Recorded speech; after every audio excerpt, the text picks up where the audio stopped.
sensible que, como yo siempre digo, en la puerta del horno se nos quema, ¿no? El pan.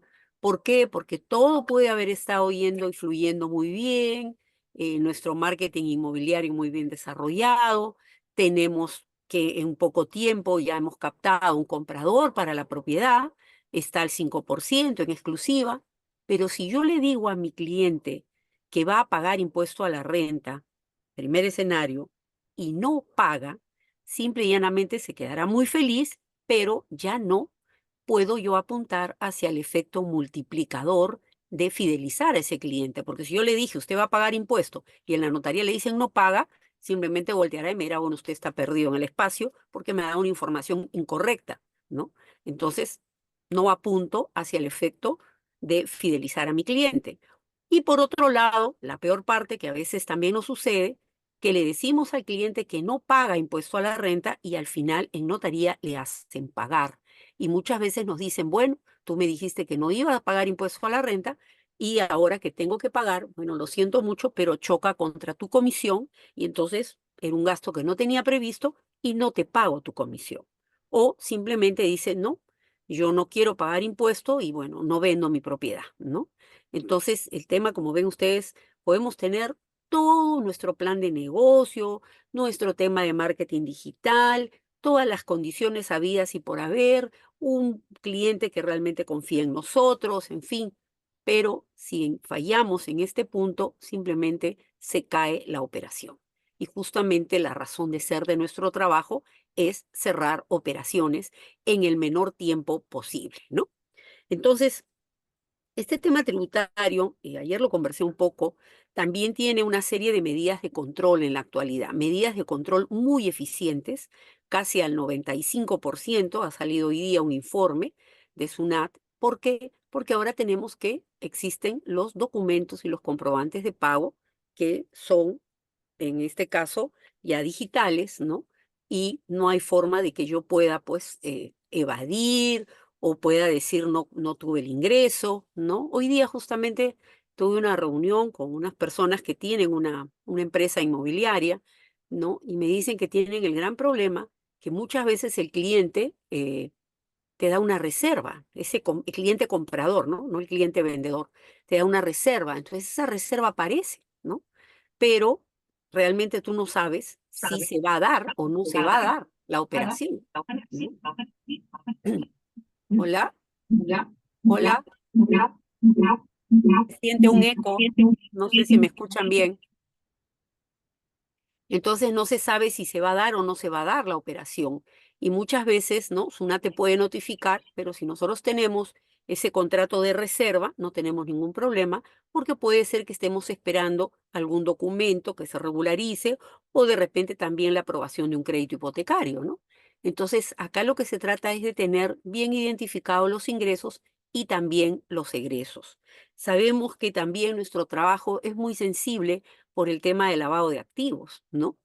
Eh, Hay una resolución de superintendencia, la 789, que sale en marzo del 2018, donde aparecen 13 actividades principales que están sujetas a que el gestor sea oficial de cumplimiento y también de reportes en los meses de febrero como obligados, ¿no?, a dar fe de operaciones regulares o de operaciones sospechosas o de operaciones no usuales, ¿no? Entonces nosotros somos intermediarios, intermediarios de un servicio en el cual pues no se mueven dos soles, ¿no? Se mueve un dinero considerable, de tal manera que al ser veedores, intermediarios y gestores de intermediación, porque esa es la palabra correcta, estamos también obligados a ser oficiales de cumplimiento en la SBS.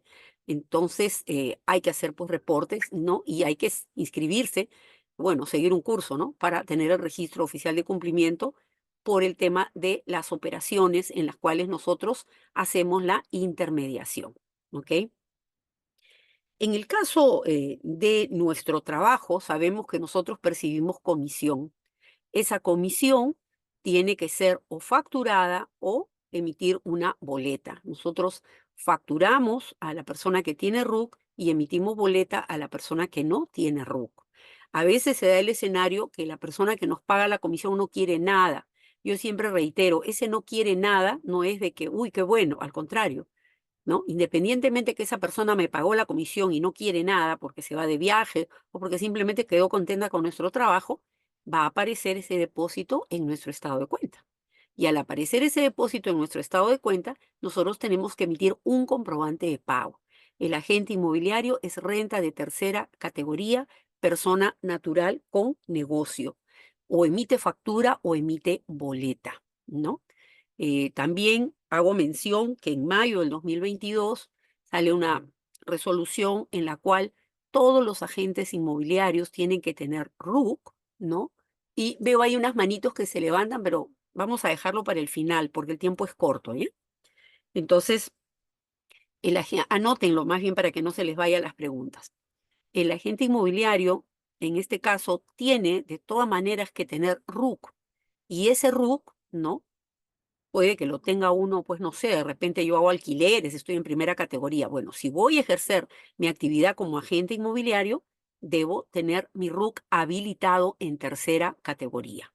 Yo puedo tener el RUC, pero no puedo estar en la categoría correcta. Entonces, si tengo renta de primera porque percibo alquileres o tengo renta de segunda, ¿no? Porque tengo inversiones y percibo también rentabilidad, para poder trabajar esta actividad, mi RUC tiene que estar en tercera categoría. Yo puedo tener mi RUC con las 5 categorías a la vez. Cada una paga y tiene un procedimiento totalmente diferente y aislado uno del otro, ¿no? Entonces, por esa parte, lo importante es que no nos lleguen esas notificaciones, que cuando nos llegan, realmente los tiempos son muy cortos para regularizar todo. Es más, SUNAT todo el tiempo para innovando. eh, Últimamente están haciendo mucho control sobre los gastos aceptados y los gastos no aceptados, ¿no? ¿Qué pasa si yo tengo mi RUC en tercera categoría como agente inmobiliario, estoy emitiendo mis facturas y mis boletas, pero a la vez que tengo que emitir comprobantes de pago por los ingresos que tengo, también tengo yo que generar gastos, ¿no? Tengo un gasto.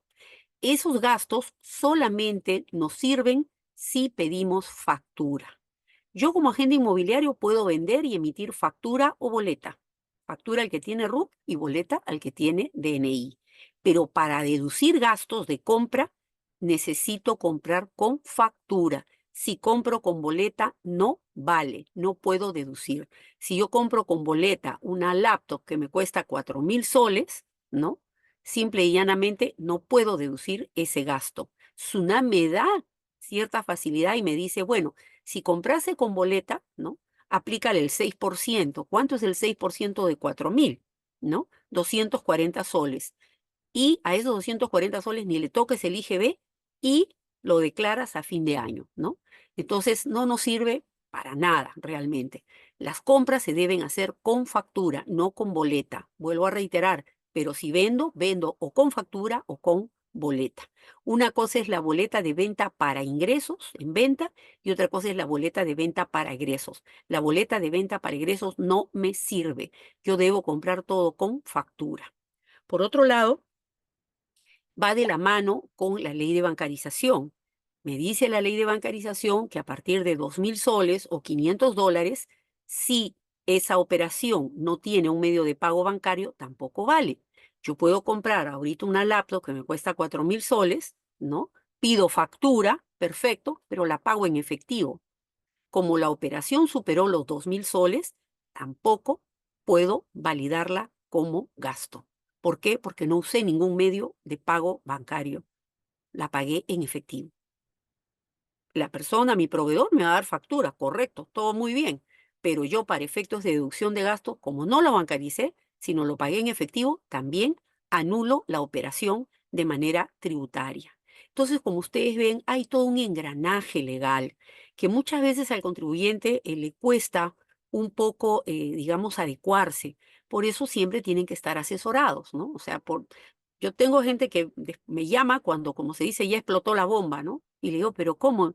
¿Y quién te ha hecho tus declaraciones todo este tiempo? ¿No has tenido contador? No, yo me iba a la SUNAT y el señor me guiaba y ya. El señor que te guía en la SUNAT lo que te va a decir es, ponga sus ingresos en este casillero, ponga sus egresos en este casillero, cantidades. Pero ese señor no te evalúa ni te revisa los comprobantes, ni se responsabilizan en nada, ¿no? Entonces hay toda una, ¿cómo les puedo decir? Toda una logística atrás de eso. ¿Por qué? Porque nosotros no solamente tenemos que tener en cuenta la ley del impuesto a la renta, hay que tener en cuenta también el Código Civil, hay que tener en cuenta también la ley de comprobantes de pago, hay que tener en cuenta también la ley de bancarización, hay que tener en cuenta también la ley de títulos y valores. Entonces, como ven, hay todo un engranaje legal, ¿no? Sobre la labor que nosotros efectuamos. Al principio, cuando uno recién saca el código, eh, te dicen, voy a esperar, ¿no? A ver qué pasa. Ese voy a esperar a ver qué pasa es simplemente que tú estás dilatando un tiempo precioso porque de una u otra manera, si tú ya tienes habilitado tu RUC de la manera correcta, así no vendas, puedes empezar a hacer compras con factura. Y esas compras van haciendo como una especie de saldo a tu favor. El día que te sale una operación de compra y venta, definitivamente ya tienes un saldo a tu favor para descontarlo de ese ingreso que viene, ¿no? Entonces, esa es una manera de hacer un plan de negocios también como agentes inmobiliarios. Eso es lo que en este caso compete a la labor del agente inmobiliario. El agente inmobiliario paga renta y paga IGB, pero cuando está en el MIPE tributario, por cada venta que haga, ¿no? Una venta de 10.000 más un IGB de, en este caso, 18%, 1.800, es bien fácil. De los 10.000, paga 1%. ¿Cuánto es el 1% de 10.000? 100, ¿correcto? 100 es su impuesto a la renta. Y los 1.800 de IGB se manejan con sus compras. Entonces, ¿cuánto facturé en IGB? 1.800. ¿Y cuánto tengo de compras? Tengo 1.000. Pago la diferencia. Pago los 800, ¿no? Entonces, por eso es importante ver qué se puede y qué no se puede comprar con factura.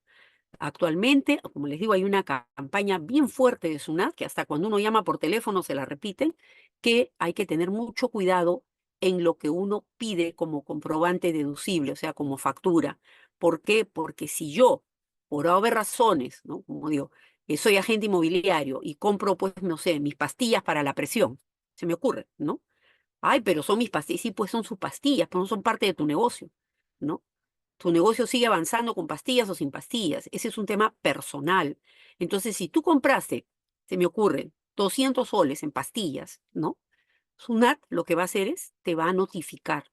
¿Por qué? Porque ahora todos los documentos, como ustedes saben, son electrónicos. Entonces, todo llega en tiempo real a la SUNAT.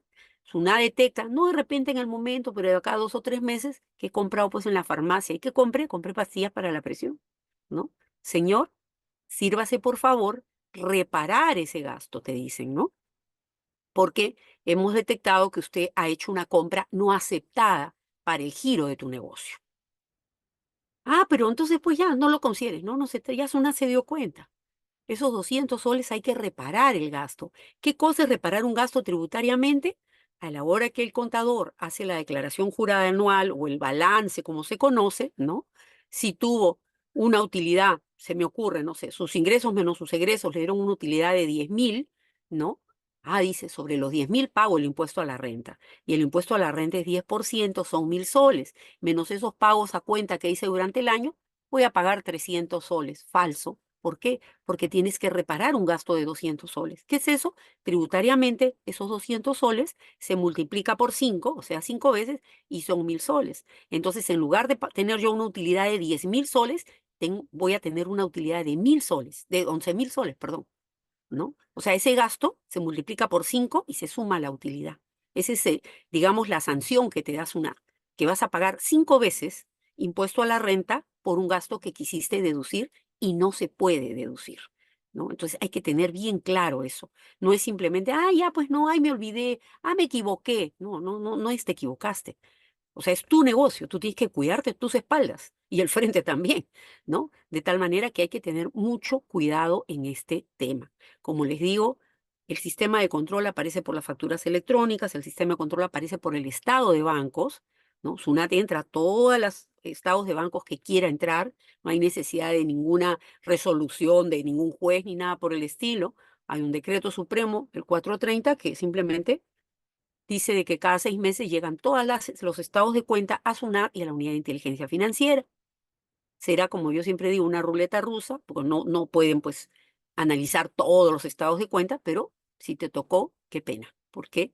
Porque ahí van a saltar una serie de inconsistencias, porque tú pensaste que nadie se iba a dar cuenta, o porque según tú movías poquito, ¿no? Porque a veces nos minimizamos mucho, ¿no? Ay, pues si yo no he movido más que poquito, 1.000 soles, 2.000 soles, sí, pues, pero hiciste mal las cosas, sea poquito, sea mucho. Entonces hay que tener cuidado en ese tema, mucho cuidado. También el tema de las comisiones compartidas, ¿no? Las comisiones compartidas también uno tiene que tener desde el primer momento bien claro cuánto va a recibir, cuánto le va a pagar a la otra persona y qué comprobantes de pago va a emitir y qué comprobantes de pago nos va a emitir a otro agente inmobiliario con el que estamos nosotros compartiendo la comisión. Eso es lo más importante, porque si no, vamos a tener problemas y de una u otra manera, en lugar de empezar a hacer sinergia y empezar a crecer, lo que vamos a hacer es empezar a cerrarnos todas las puertas porque nadie va a querer trabajar con nosotros, ¿no? Eso es un punto crucial en el trabajo de nosotros, ¿no? Acá hay que saber hacer camino al andar, porque no es una operación en la cual tú te quedaste con todo, ¿no? Es una operación en la cual tú, de una u otra manera, lo que quieres es compartir, quieres crecer, quieres tratar de hacer sinergia y que definitivamente tu negocio de una u otra manera cada día, ¿no? Genere más personas fidelizadas. ¿Por qué? Porque nosotros no vendemos bienes, ¿no? Nosotros vendemos un servicio. Si tú vendes un bien, un par de zapatos o lo que sea, te gusta o no te gusta, no te interesa, chao, sigues caminando. Acá no es así, ¿no? Acá tú dejas toda una estela de energía en base a tu trabajo. Si tú le jugaste mal a un agente inmobiliario, esa persona, independientemente que pertenezca al colegio de agentes inmobiliarios o de repente no pertenezca, pero se va a encargar toda la vida de desprestigiarte porque tú quedaste mal con él. Entonces, no se trata de hacer una operación y que tú te quedes con todo, sino que empezar a generar mucho más réplicas de ingresos. Entonces, el agente inmobiliario es renta de tercera categoría, MIPE tributario. Tiene que emitir factura o boleta y para poder deducir gastos tienen que ser con factura. Si compra con boleta, perdió, no tiene cómo deducir ningún gasto. También a partir de este mes de agosto, a partir de ahorita, de este mes de agosto, todas las empresas, las declaraciones se hacen en septiembre, ¿no? Ahora estamos declarando julio en agosto, pero hay una normativa que dice que a partir del mes de agosto, todas las empresas, cuando hablo de empresas, persona natural con negocio RUC 10, tercera categoría, o persona jurídica RUC 20, tercera categoría. Cualquiera de las dos tipos de empresa tiene ya que trabajar no solamente sus declaraciones del PDT 621 de renta IGB, sino que está obligada a presentar el CIRE. ¿Qué cosa es el CIRE? El Sistema Integral de Registros Electrónicos. Ya aparece digamos, un resultado previo en SUNAT donde aparecen tus ingresos y tus egresos, ¿no? Y eso hay que pasarlo a una matriz donde vamos a hacer los libros electrónicos, que antes eran libros electrónicos, antes eran libros manuales, ahora se llama SIRE, Sistema Integral de Registros Electrónicos. Sale la información de lo que tú vendiste y lo que tú compraste, pero hay que validarlo, ¿no? Por eso es importante, porque me sale la fecha, el RUC, el nombre, el valor, pero no me sale el detalle. Entonces, si el contador no tiene el comprobante a la mano, no sabe qué compraste, si es deducible o no es deducible, ¿no? Entonces, esta es una manera, digamos, de que la persona que hace negocio, que gestiona, también de una u otra manera regularice sus sistemas de control, ¿ok? Eso es por un lado, ¿no? Ahora, otro tema importantísimo, ¿no? Otro tema importantísimo, bueno, acá yo les pongo, ¿no? Renta es ingreso, es ganancia, es utilidad. En nuestro país existe 5 categorías de renta por el tipo de ingreso que tenga la persona o la persona jurídica y más una renta de fuente extranjera. La renta de fuente extranjera no está categorizada, es simplemente yo tengo inversiones en el extranjero, yo hice un servicio para el extranjero, yo percibo un alquiler en el extranjero, no importa, tú quieres traer ese dinero al Perú, paga 30%, ¿no? Mientras esté allá, no hay problema. Ahora, existen países en los cuales hay convenio sobre el tema de la doble tributación. Oye, pero yo ya tributé allá, yo traigo acá mis documentos que tributé y ya no pago. Y les voy a decir que estamos en el 2024, hasta el año pasado, hasta abril del 2023, teníamos convenio con muchos países, Colombia, México, Argentina, ahora no, ¿no? Entonces, si tú quieres traer tu dinero de por allá, de Estados Unidos, tampoco hay convenio, quieres traer tu dinero de allá, acá paga 30%, ¿no? Entonces, todo esto, de una u otra manera, tiene una repercusión. ¿Por qué? Porque lo que quieren el gobierno, bueno, en este caso SUNAT, ¿no? Es recaudar más dinero. Ahora, por esta coyuntura política, ¿no? Que no estoy hablando nada parcializado, nada por el estilo, pero por esta misma coyuntura que estamos viviendo, hay una especie de restricción. La gente no quiere pagar impuestos, esa es la realidad, ¿no? Pero una cosa es lo que yo quiera y otra cosa es lo que realmente se debe hacer. O sea, este es un tema mandatorio. Así yo no quiera, SUNA va a cruzar la información, SUNA me va a fiscalizar, SUNA va a resolver, me va a veces hasta nos da una sentencia del tribunal, en fin, hay muchas formas, ¿no? Y te dice, ok, me debes tanto. Ah, ¿no me quieres pagar? Perfecto, te busco. ¿Qué voy a hacer? Primero, ¿tienes plata en tus cuentas? No, no tiene un sol, no le puedo embargar las cuentas. Perfecto. ¿Qué puedo hacer entonces? ¿Tiene carro? No tiene carro, no le puedo quitar, no tiene carro. ¿Tiene casa? Tampoco, no le puedo quitar, no tiene casa. No tiene nada. Dios mío, ¿qué hago? ¿Cómo me cobro? Bueno, simplemente en el RUC le pongo la condición de no habido. Y esa condición de no habido es la muerte civil. O sea, no puedes, así compres o así vendas, esos documentos se invalidan porque tu condición en el RUC dice que eres no habido, ¿no? Y también les recomiendo, cada vez que ustedes vayan a hacer negocio con alguna persona o con una persona jurídica o una persona natural con negocio, pueden entrar ustedes al portal de SUNAT, que es un portal público, y ponen consulta de RUC, ¿no? Y ahí aparece la condición del RUC. O sea, es una ficha previa, porque no sale detallado toda la ficha del RUC, pero sí sale esa condición, ¿no? Entonces, puede decir habido, perfecto. Puede decir suspensión temporal, bueno, por un momento no está trabajando, ¿no? Ha hecho una suspensión temporal. Puede tener una suspensión definitiva, puede ser. Todo, nada de eso es malo, ¿no? Pero si dice no habido, usualmente el 95% de las veces que un contribuyente aparece como no habido es porque le debe a la SUNAT y la SUNAT ya agotó toda acción para cobrarse, ¿no? Y simplemente ya lo ha castigado y le pone, ¿no? La condición de no habido. Ese no habido, bueno, pues nos da a nosotros una referencia de que con la persona que vamos a trabajar no es muy seria que digamos, ¿no?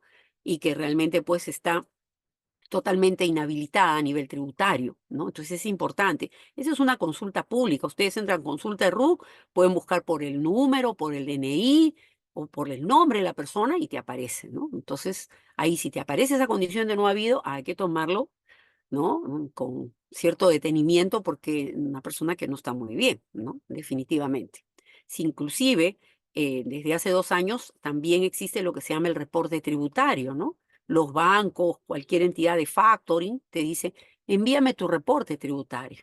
¿Por qué? Porque es un nuevo formato que ha establecido SUNAT donde aparece el comparativo, ¿no? De 2 años mínimo. Entonces, aparece en el 2022 y en el 2023 cómo te comportaste, qué ingresos tuviste, si pagaste fuera de fecha o si pagaste a tiempo, en fin, ¿no? Hay todo un esquema de todo tu movimiento, tanto de ingresos como de egresos, ¿no?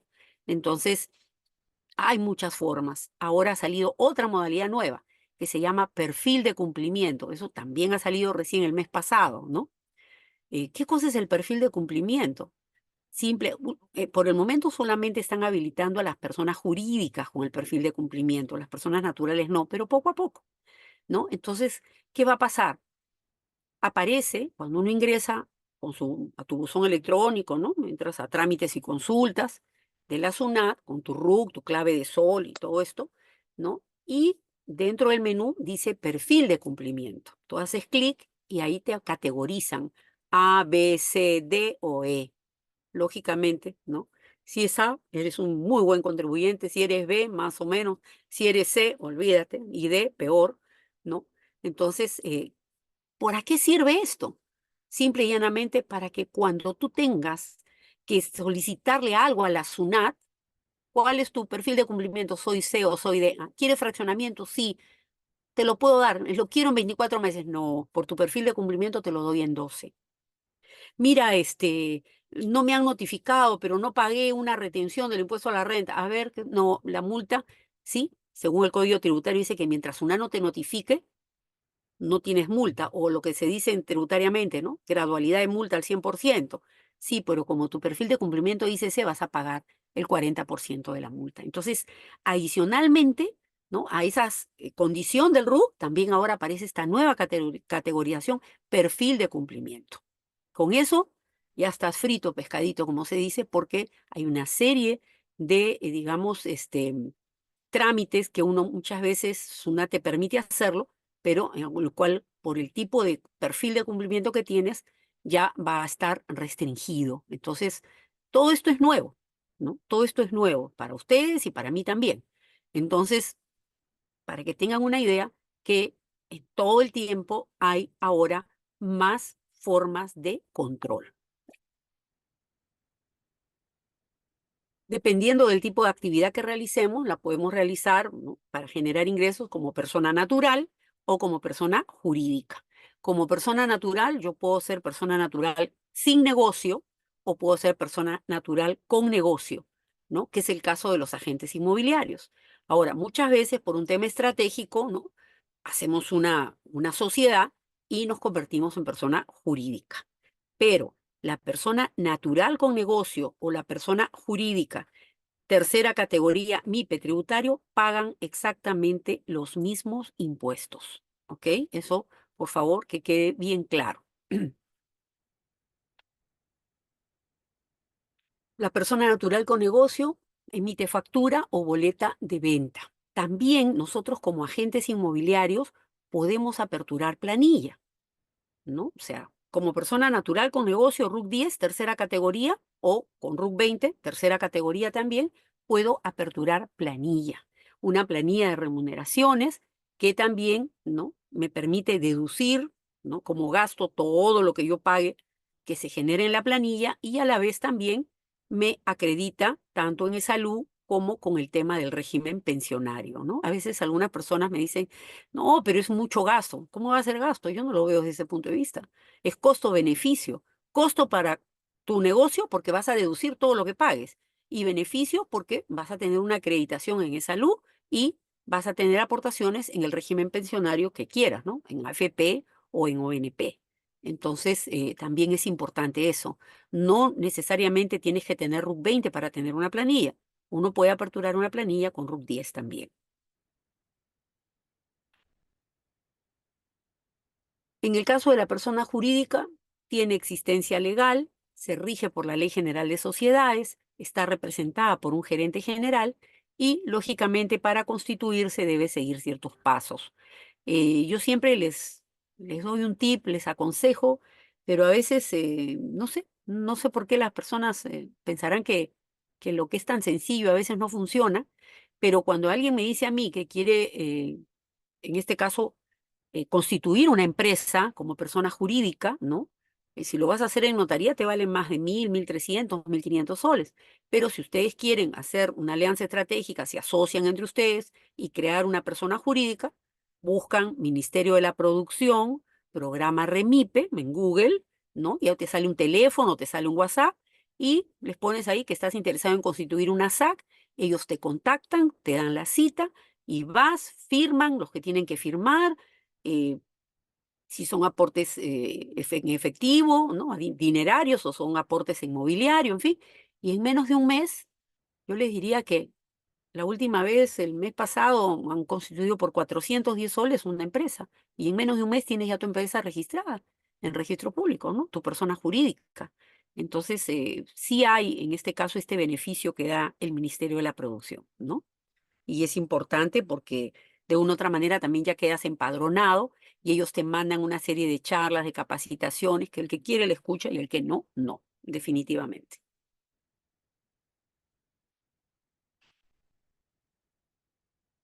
Vamos a ver acá. Esto es lo que compete a lo que es, en este caso, renta de tercera categoría. Yo soy agente inmobiliario y voy a percibir ingresos. ¿Qué ingresos percibes? Comisiones. Esas comisiones son renta de tercera categoría, régimen MIPE tributario. Paga 10% de impuesto a la renta de la utilidad al año y si yo tengo ingresos durante los meses que tengo ingresos que hago las declaraciones, hago un pago a cuenta de 1%.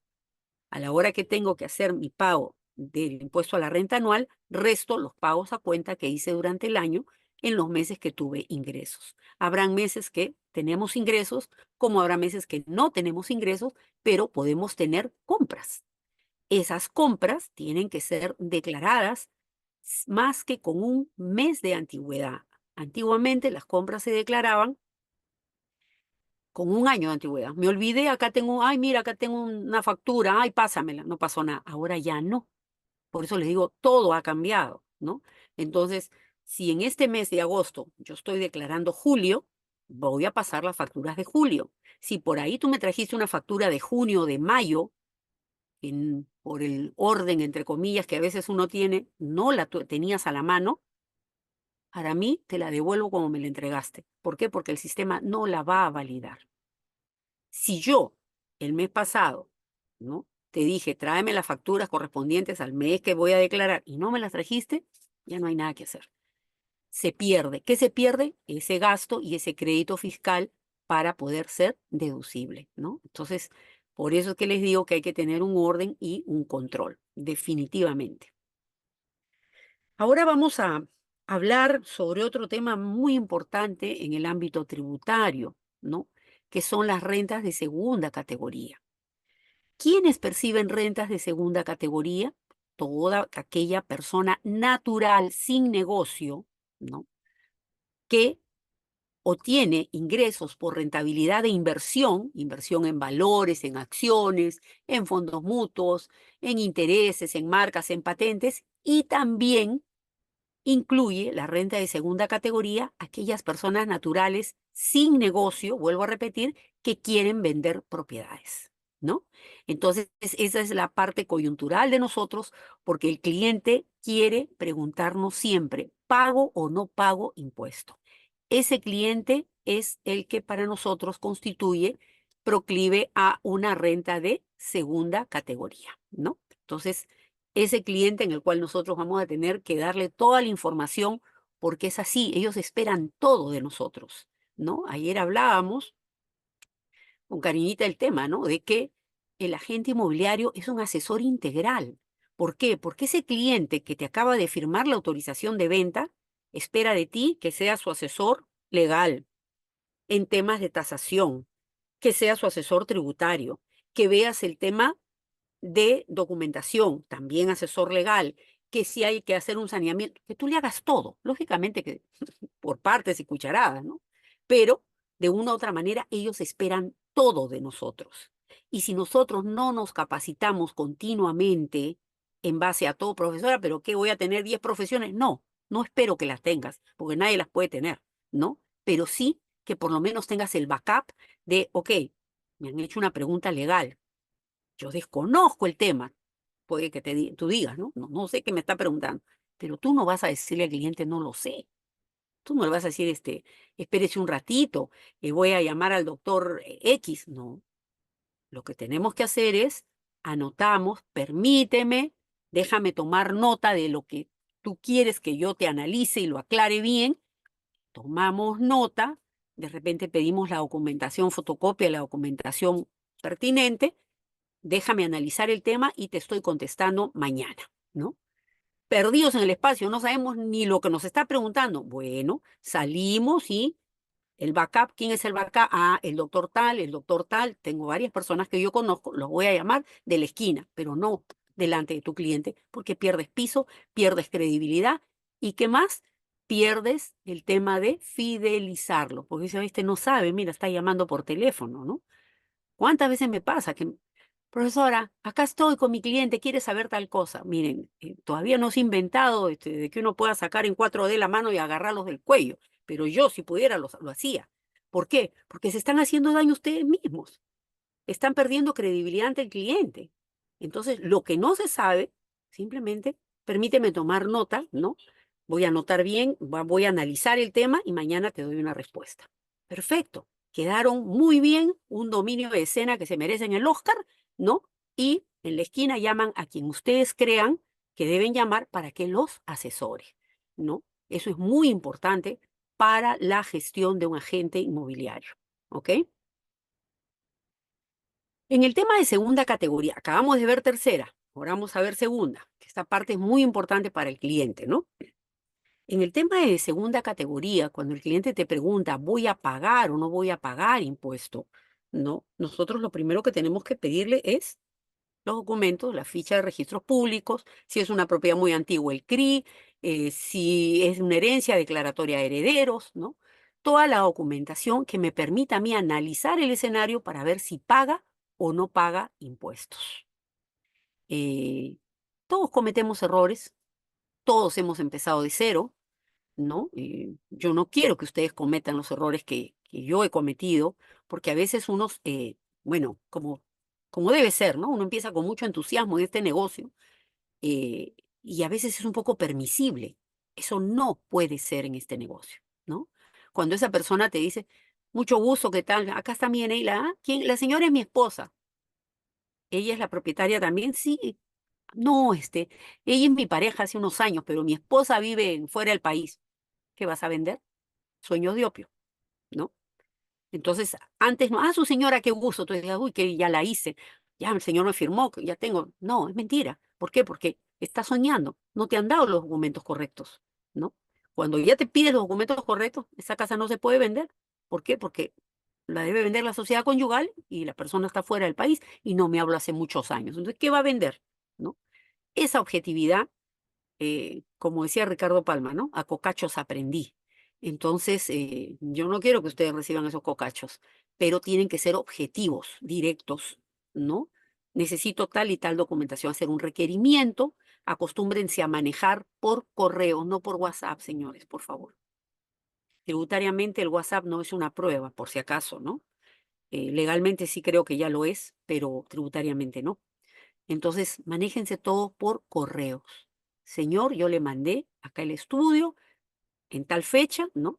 Ah, efectivamente, acá está el IP de tal fecha. Ahí nadie te puede decir no me mandaste o no me llegó nunca el WhatsApp. Nada. ¿Por qué? Porque está mandando por correo, ¿no? Y le pido, por favor, por el WhatsApp, le acabo de enviar un correo, por favor me contesta si lo recibió. ¿Se dan cuenta?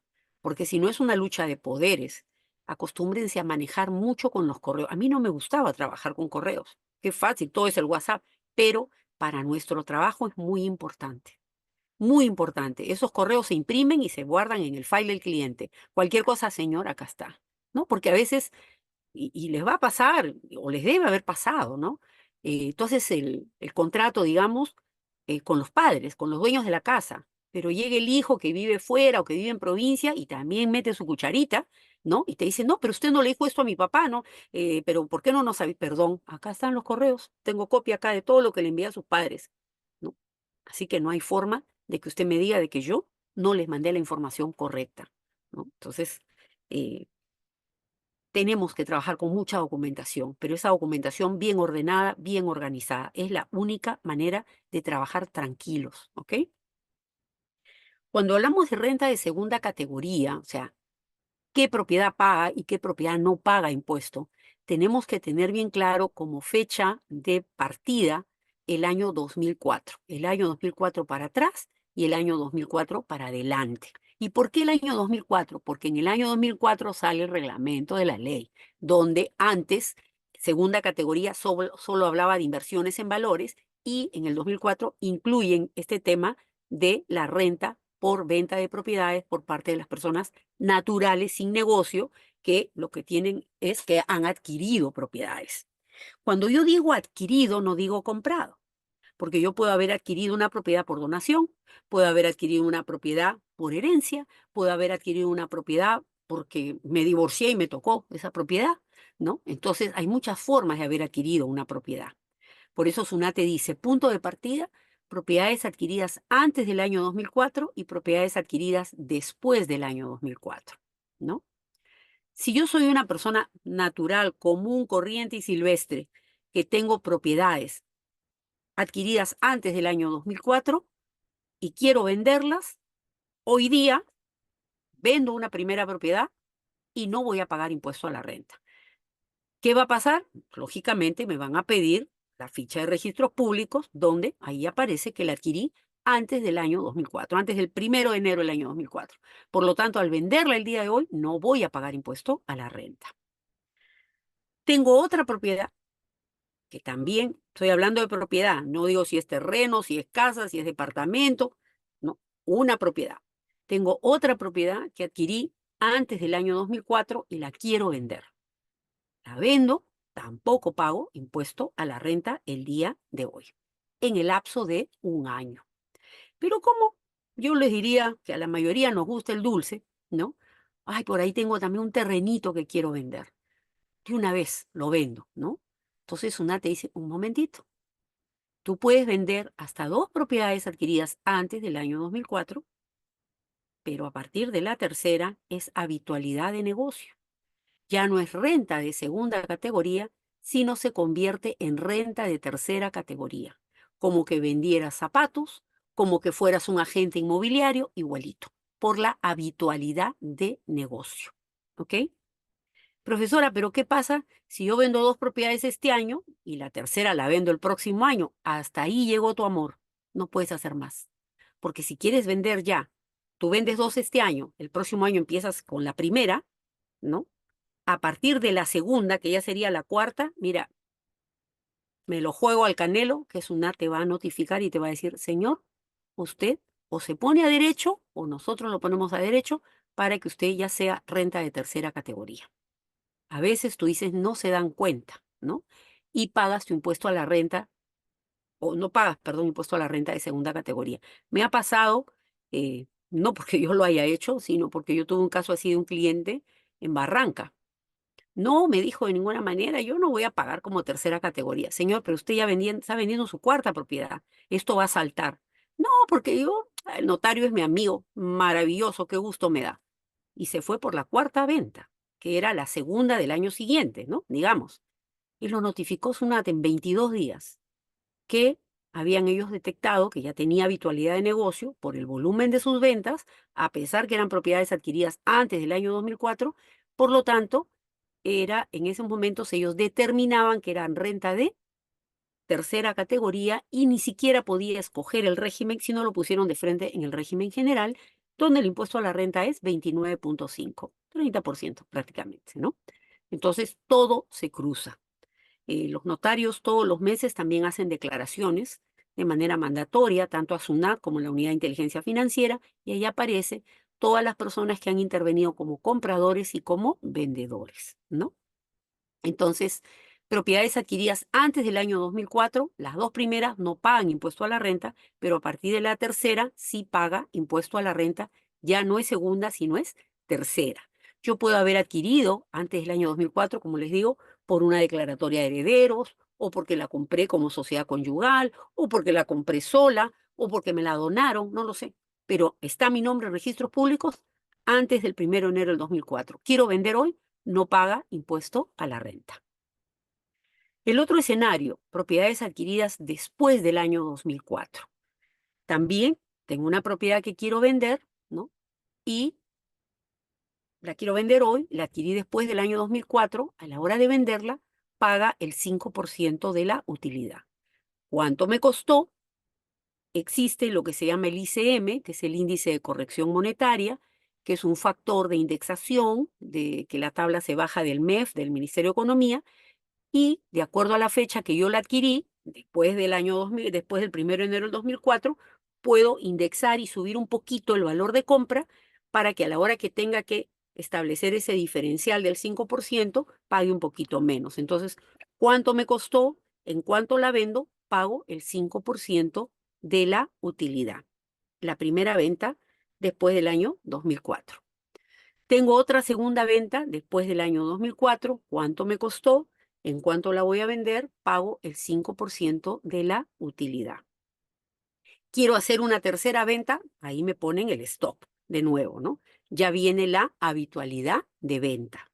Pero para este lado del escenario aparece un concepto que, aunque ustedes no lo crean, es un concepto que ha generado muchas controversias hasta el día de hoy, eh, porque no está en la ley del impuesto a la renta, sino aparece en el reglamento, susceptible a veces de ser interpretado por la autoridad, en este caso por el notario, ¿no? El famoso concepto de casa-habitación. Aparece este concepto que nosotros los contadores decimos que es la carta comodín, ¿no? Como cuando juegas casino, ¿no? La carta comodín, igual. Este concepto de casa-habitación, ¿qué te dice? Que si tú has adquirido una propiedad después del año 2004, ¿no? Y la tienes más de 2 años en tu propiedad a nivel registral, y por otro lado se está usando como vivienda, o el 80% de la propiedad está usada como vivienda, por de repente, no sé, en el garaje pusiste un negocio, califica como casa habitación. Y al calificar como casa habitación, a pesar que fue adquirida después del año 2004, no paga impuesto a la renta al vender. Entonces, cabe la posibilidad que propiedades adquiridas después del año 2004, una califique como casa habitación, no paga impuesto a la renta, la segunda paga 5% de la utilidad, la tercera paga 5% de la utilidad, y recién a partir de la cuarta propiedad ya sería habitualidad de negocio, renta de tercera. Pero a veces las propiedades no califican como casa habitación. Por ejemplo, si yo quiero vender un terreno, los terrenos no califican como casa habitación, porque en el terreno tú no vives, ¿no? Aparentemente, porque muchas veces nos ha tocado que vamos a ver y bueno, el terreno ya no es terreno hace años, ¿no? Ya es una casa de 2 pisos y qué sé yo, pero registralmente sigue siendo terreno. Por lo tanto, no califica como casa habitación, ¿no? Los locales comerciales tampoco califican como casa habitación. Tiene que ser vivienda, ¿no? Y este concepto de casa habitación solo se puede usar una vez en la vida. Yo puedo tener 4 casas que califiquen como casa habitación. Las 4 tienen más de 2 años en mi propiedad y las 4 son usadas como vivienda. En una vivo yo, en la otra la tengo alquilada, la otra se la cedí a mi pariente y la otra la tengo cerrada. Tengo 4 viviendas que califican como casa habitación. Bueno, como este es un negocio de probabilidades, de repente aparece un comprador que quiere comprar la casa que tengo alquilada.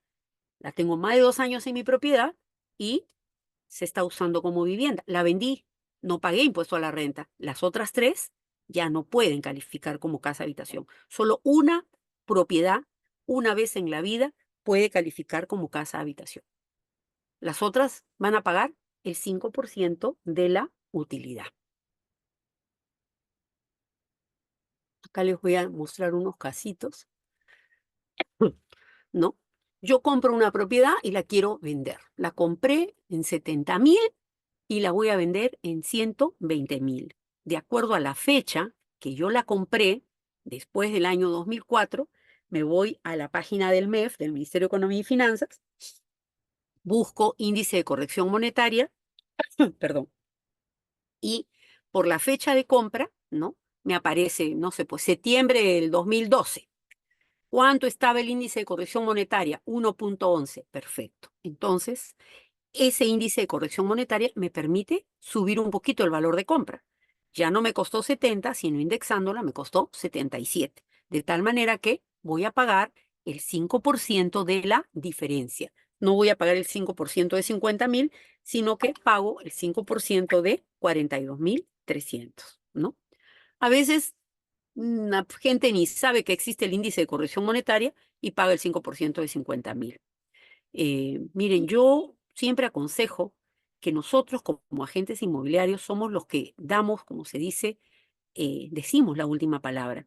A veces el cliente desconoce todo esto, ¿no? Entonces tómenlo como un plus, como un as bajo la manga, ¿no? Oiga, mire, yo compré mi propiedad, no sé, en el 2010, tú dices después del año 2004, ¿no? Sí, pero es un terreno. Tú dices, ok, no califica como casa habitación. Perfecto. Bueno, señor, déjeme analizar, va a pagar 5%. Ay, pero 5% impuesto a la renta. Supongamos que es el caso que estamos viendo acá. Son 50.000. Déjeme ver. Ustedes ya saben que pueden aplicar el índice de corrección monetaria, pero no se lo van a decir en ese momento. Ese es el manejo de escena que tenemos. Entonces, déjeme ver, de repente va a pagar un poquito menos. Déjenme ayudarlo. Y no estamos haciendo ninguna magia. sabemos perfectamente que podemos trabajar con este índice de corrección monetaria y hacer que pague un poquito menos. Entonces el cliente se queda contento contigo, ¿no?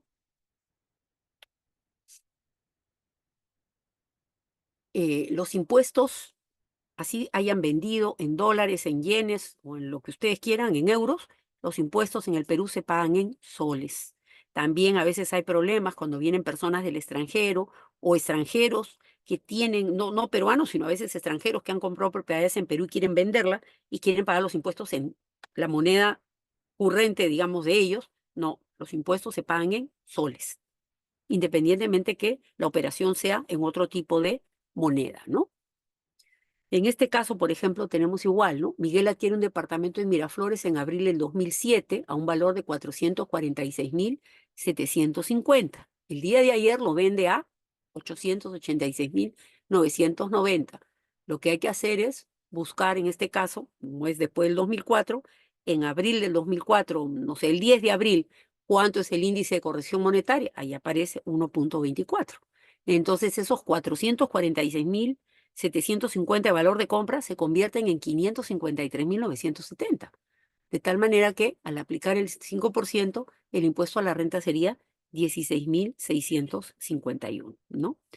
Eh, yo les voy a, a dar todas estas diapositivas para que ustedes las conversen. Acá hay otro caso. Las trabajen, ¿no?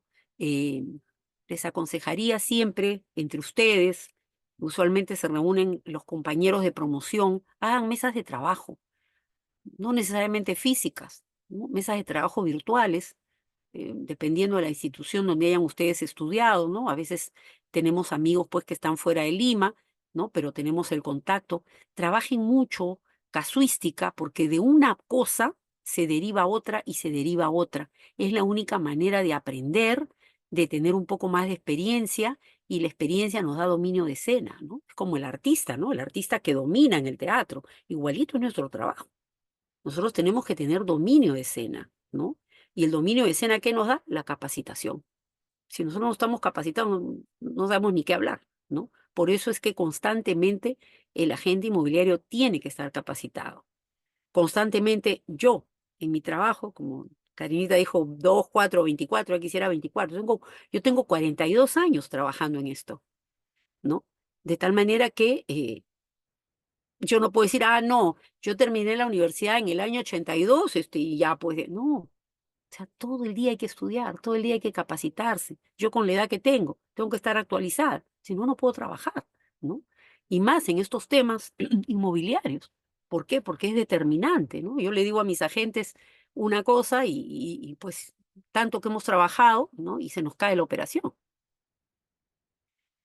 Estoy constituyendo una empresa. En caso yo aporte un terreno y lo aporte como capital de trabajo, ¿no? O como capital para la empresa, ¿tengo que pagar impuesto a la renta? No. ¿Por qué? Porque yo me estoy deslindando de mi propiedad y la voy a dar como aporte de capital. Ese aporte de capital, al contrario, yo no estoy generando ningún tipo de ingreso, estoy cediendo derechos, ¿no? Sobre mi propiedad como aporte para ser capital de una empresa. Por lo tanto, no pago ningún tipo de impuesto a la renta. Este es un caso del cual se van a derivar varios conceptos. Si estoy vendiendo un departamento más un estacionamiento, solo se hace el cálculo del índice de corrección monetaria en base al valor del departamento o se incluye el precio de la cochera, ya que tienen partidas registrales diferentes. Cada propiedad, sea cochera, sea en este caso un almacén, sea un departamento, tiene una partida registral. Si yo voy a vender en un solo contrato a un solo comprador un departamento, más la cochera, más en este caso el almacén, ¿no? O el depósito, tengo tres partidas registrales. A las tres les tengo que sacar su utilidad, ¿no? O sea, cuánto voy a pagar por la venta de cada una de las partidas de manera independiente. Pero por otro lado, acá hay varias cosas. ¿Qué va a pasar? Estoy vendiendo tres partidas registrales, ¿sí? Pero ahí no hay habitualidad de negocio. ¿Por qué? porque yo estoy vendiendo 3 partidas registrales en una sola minuta a un solo comprador. Por lo tanto, para el vendedor se considera una sola venta, ¿no? Y así como nosotros debemos manejar la ley 29080, que es la ley del agente inmobiliario, hay que manejar mucho el tema de la ley 27157, que habla sobre lo que es edificaciones, partidas, registros, modificaciones de inmuebles, ¿no? La ley 27157, que ha sido modificada, pero la base es esa ley. Entonces, sobre propiedades condóminas, sobre separaciones, sobre independizaciones. Y en este caso, ¿no? Si yo vendo un departamento, un estacionamiento y un almacén a un solo comprador, simplemente se considera como una sola venta, a pesar que estoy vendiendo 3 partidas. Pero ojo, si yo vendo un departamento, un depósito y una cochera, pero la cochera no se encuentra en la misma edificación, voy a vender mi departamento con mi depósito, que estamos en el mismo inmueble, en el mismo edificio. Estamos en un condominio, pero el edificio al frente, yo estoy en el A. El señor del B hace muchos años me vendió su estacionamiento.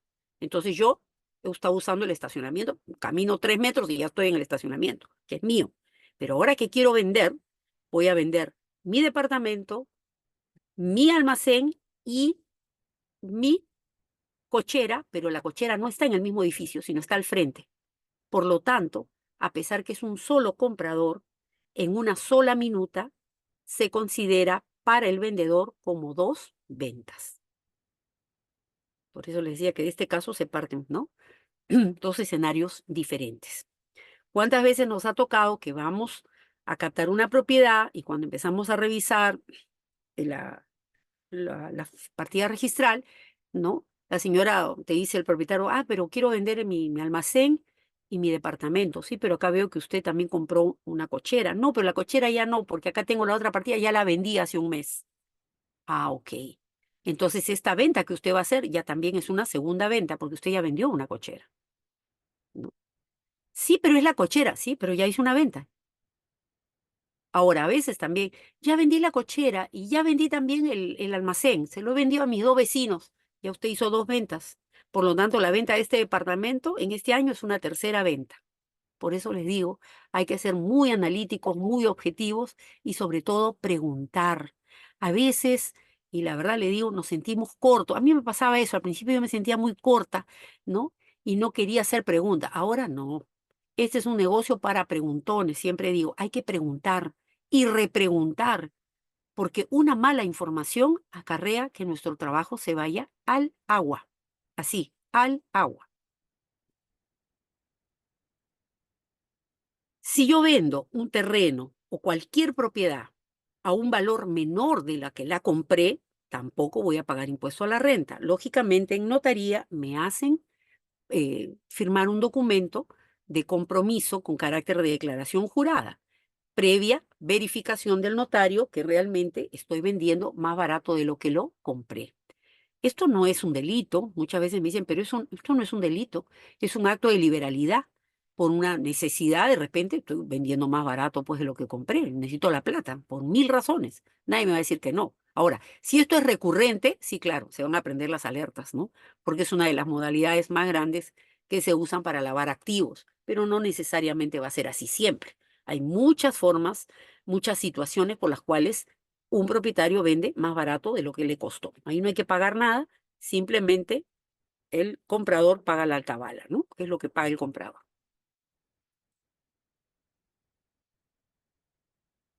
Vendí un inmueble, este es otro caso también importante.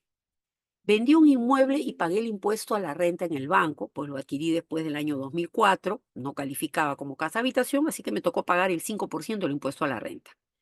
¿Debo declarar esa venta a la SUNAT? Bueno, acá también se comete este error muchas veces. ¿Qué sucede?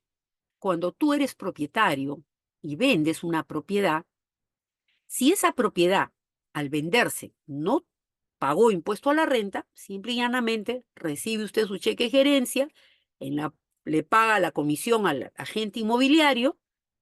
Paso a seguir, va uno a la municipalidad con la minuta fedateada para cambiar ya el nombre del HR y el PU, ¿no? De predial y de arbitrios, y todos somos felices y contentos y ya, vendí mi propiedad, no quiero saber nada de nadie. Me parece perfecto.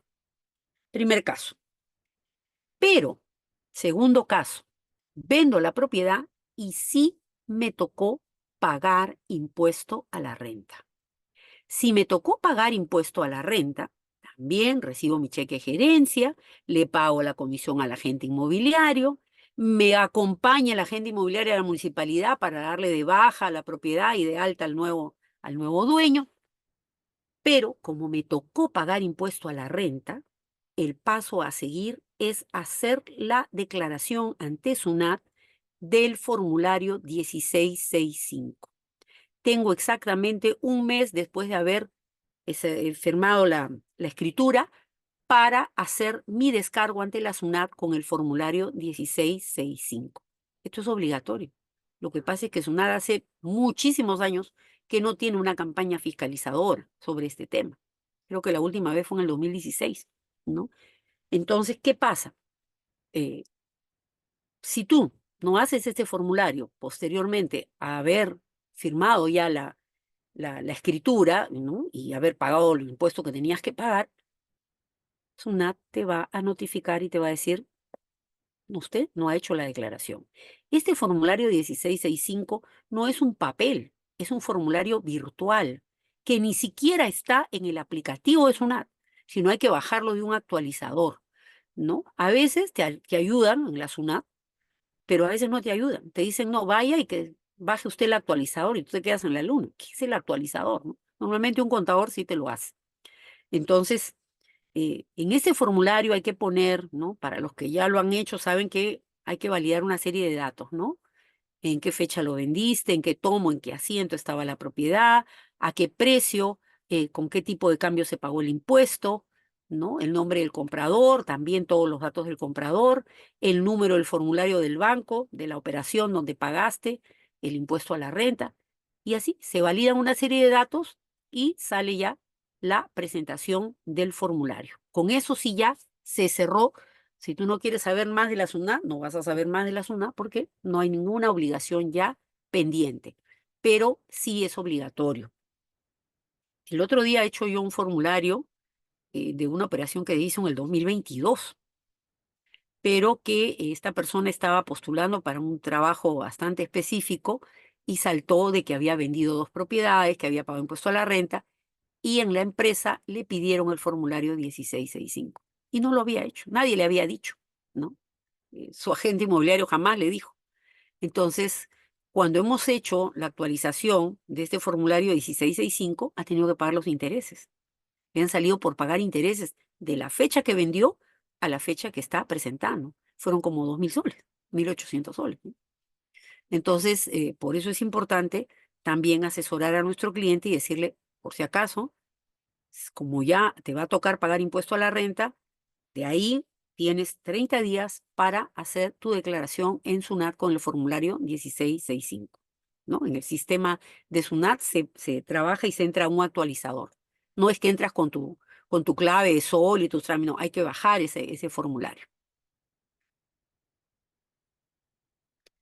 ¿En qué casos no pago impuesto a la renta? Cuando adquirí el inmueble antes del año 2004, ¿no? Lo que lo determina es la fecha de la ficha registral, ahí dice la fecha y la fecha, ¿no? ¿En qué casos también? Bueno, cuando tu inmueble lo adquiriste después del año 2004, pero califica como casa habitación. Vuelvo al tema, este concepto de casa habitación hay que saberlo argumentar. eh, el que no llora, ¿no? Hay un dicho que decían las mamás, las abuelitas antiguamente. A mí me ha tocado muchas veces argumentar el tema porque el notario no quería, no, que paguen su impuesto a la renta, ¿no? Pero mire, tienen más de 2 años la propiedad, eh, es solamente usada como vivienda, sí, pero hace 10 años vendieron otra propiedad, sí, pero ahorita no tienen nada, ¿no? Entonces, a veces el notario dice no, y siempre les digo yo a mis alumnos, ¿no? A veces el notario que te dice no, el de al frente te puede decir sí. Muchas veces sucede eso. Por eso no nos lancemos a decirle de frente al cliente, tu casa califica como casa habitación. Eso es también, como yo les digo, una carta comodín. Puede que no, ¿no? Ya, si ya trabajamos siempre con la misma notaría, bueno, a veces sí ya nos conocen y no hay ningún problema, ¿no? Pero a veces te dicen que no. O cuando es con crédito hipotecario también. En el banco no le gusta mucho trabajar con ese tema de casa habitación. Pero si yo tengo todos los documentos, oiga, yo no tengo nada, nunca he vendido nada, he vivido toda la vida en esta casa, ¿no? Más de 2 años y solamente es vivienda y la quiero vender, no voy a pagar impuestos. A ver, acá están todos los papeles, ¿no? Porque a veces he tenido casos que te dicen, sí, pero hemos registrado, hemos detectado que la persona tiene 10% en una declaratoria de herederos y 4% en otra declaratoria de herederos. Sí, pues, pero todavía no han vendido nada. Aparece ahí con un porcentaje mínimo. Sí, pero tiene propiedades, pues, ¿no? Entonces, no califica como casa habitación y hacen pagar el impuesto. Otro concepto importante es el tema del domiciliado y el no domiciliado, ¿no? Cuando el domiciliado es aquel que vive más de 183 días en el país de manera continua o alternada.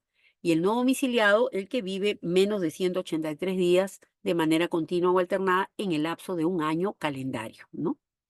Entonces, a veces nos va a tocar, pues, personas que viven fuera del país, pero que tienen propiedades acá y quieren vender. Para SUNAT, esa persona, ese no domiciliado, si le adquirió la propiedad antes del año 2004, no va a pagar impuesto a la renta. Cuando venga a venderla o cuando alguien tenga poder y quiera venderla, ¿no? Pero en el caso de que la propiedad, esta persona no domiciliada la adquirió después del año 2004, SUNAT va a decir, si es no domiciliado y lo adquirió después del año 2004, va a pagar 5% de impuesto a la renta del total de la operación. A veces, ¿no? A veces, perdonen un minutito, voy a ver este tema del enchufe.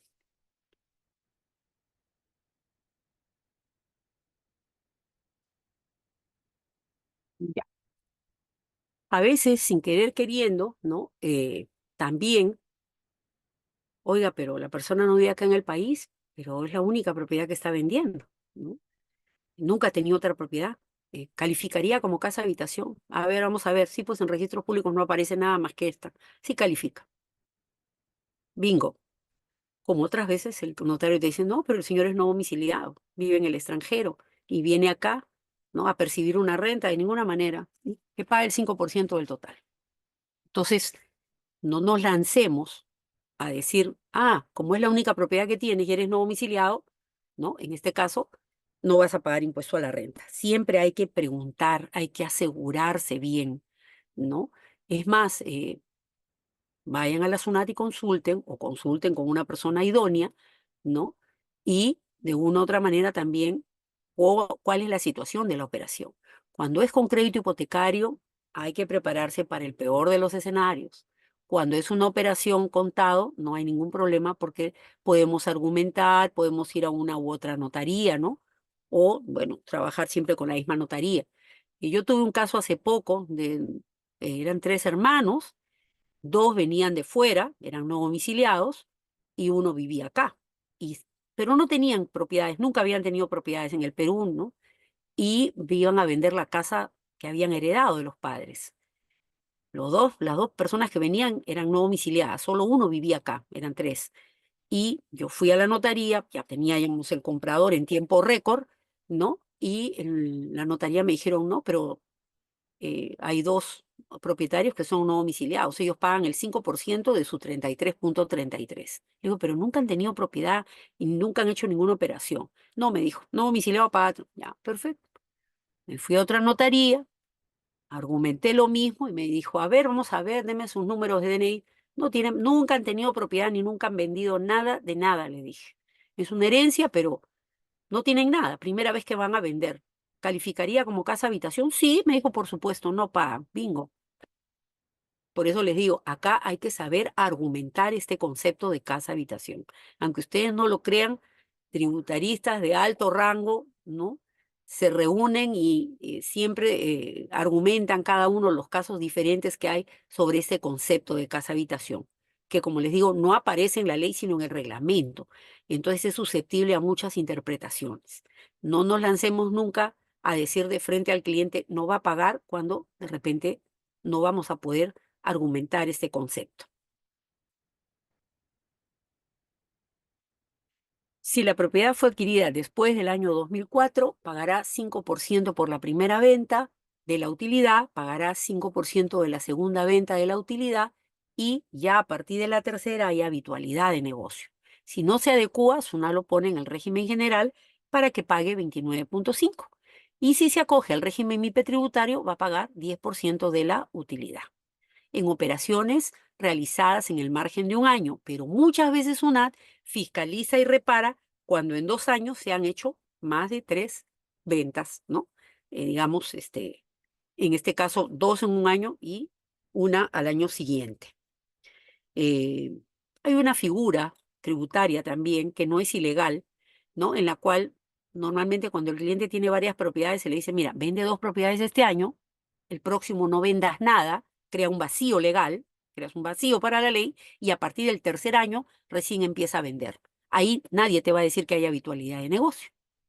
Pero eso es relativo, porque yo siempre digo una cosa es la teoría y otra cosa es la vida real, ¿no? Si esa persona tiene varias propiedades y ya vendió 2 y en el segundo año se le presenta un comprador, no le va a decir al comprador, espérame un año para crear un vacío legal y hacemos la operación en el tercer año, ¿no? O sea, a veces la lógica un poco se escapa en este sentido, ¿no?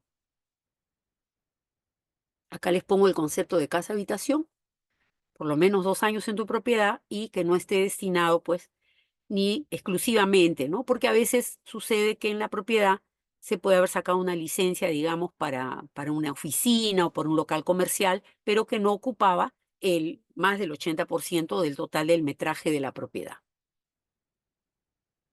Si se venden varias propiedades juntas, porque a veces ahora vienen, pues, ¿no? Los famosos inversores que hay domiciliarios, perdón, inmobiliarios, ¿no? Y te dicen, bueno, usted tiene 3 casas acá, ¿no? Y ya, le vamos a comprar las 3. Y las 3 pueden calificar como casa habitación, pero solo hay una que te permite SUNAT. Entonces, no pagará impuesto a la renta la de menos valor. Las otras pagan el 5% de la utilidad.